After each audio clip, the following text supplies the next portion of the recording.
Praise the Lord. இன்றைய நாளுக்கான வேதாகம பகுதி சங்கீதம் 10ஆம் அதிகாரம். கர்த்தாவே, ஏன் தூரத்தில் நிற்கிறீர்? ஆபத்து நேரிடுகிற சமயங்களில் நீர் ஏன் மறைந்திருக்கிறீர்? துன்மார்க்கன் தன் பெருமையினால் சிறுமைப்பட்டவர்களை கொடூரமாய் துன்பப்படுத்துகிறான். அவர்கள் நினைத்த சதிமோசங்களில் அவர்களே அகப்படுவார்கள். துன்மார்க்கன் தன் உள்ளம் இச்சித்ததை பெற்றதினால் பெருமை பாராட்டி பொருளை அபகரித்து தன்னைத்தான் போற்றி கர்த்தரை அசட்டை பண்ணுகிறான். துன்மார்க்கன் தன் கர்வத்தினால் தேவனை தேடான். அவன் நினைவுகள் எல்லாம் தேவன் இல்லை என்பதே. அவன் வழிகள் எப்போதும் கேடுள்ளவைகள். உம்முடைய நியாயத்தீர்ப்புகள் அவன் பார்வைக்கு எட்டாமல் மிகவும் உயரமாயிருக்கிறது. தன் எதிராளிகள் எல்லார் மேலும் சீறுகிறான். நான் அசைக்கப்படுவதில்லை, தலைமுறை தலைமுறை தோறும் தீங்கு என்னை அணுகுவதில்லை என்று தன் இருதயத்தில் சொல்லிக் கொள்கிறான். அவன் வாய் சபிப்பினாலும் கபடத்தினாலும் கொடுமையினாலும் நிறைந்திருக்கிறது. அவன் நாவின் கீழ் தீவினையும் அக்கிரமமும் உண்டு.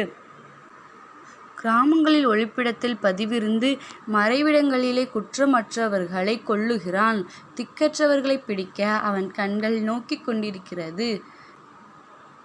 தன் கெபியில் இருக்கிற சிங்கத்தை போல மறைவில் பதிவிருக்கிறான். ஏழையை பிடிக்க பதிவிருந்து ஏழையை தன் வலைக்குள் இழுத்து பிடித்து கொள்கிறான். திக்கற்றவர்கள் தன் பலவான்கள் கையில் விழும்படி அவன் பதுங்கி கிடக்கிறான். தேவன் அதை மறந்தாரென்றும் அவர் தம்முடைய முகத்தை மறைத்து ஒரு காலும் அதை காணமாட்டார் என்றும் தன் இருதயத்தில் சொல்லிக் கொள்கிறான். கர்த்தாவே, எழுந்தருளும்.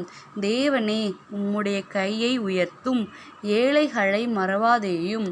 துன்மார்க்கன் தேவனை அசட்டை பண்ணி நீர் கேட்டு விசாரிப்பதில்லை என்று தன் இருதயத்தில் சொல்லிக் கொள்வானேன்?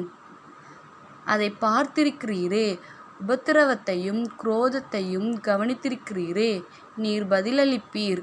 ஏழையானவன் தன்னை உமக்கு ஒப்புவிக்கிறான். திக்கற்ற பிள்ளைகளுக்கு சகாயர் நீரே.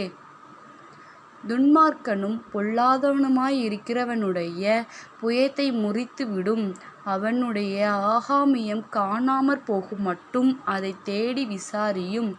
கர்த்தர் சதா காலங்களுக்கும் ராஜாவாயிருக்கிறார். புறஜாதியார் அவருடைய தேசத்திலிருந்து அழிந்து போவார்கள். கர்த்தாவே, சிறுமைப்பட்டவர்களுடைய வேண்டுதல்களை கேட்டிருக்கிறீர். அவர்கள் இருதயத்தை சிறப்படுத்துவீர். மண்ணான மனுஷன் இனி பலவந்தம் செய்ய தொடராதபடிக்கு தேவரீர் திக்கற்ற பிள்ளைகளுக்கும் ஒடுக்கப்பட்டவர்களுக்கும் நீதி செய்ய உம்முடைய செவிகளை சாய்த்து கேட்டருளுவீர். ஆமேன். God bless you all. Thanks for watching.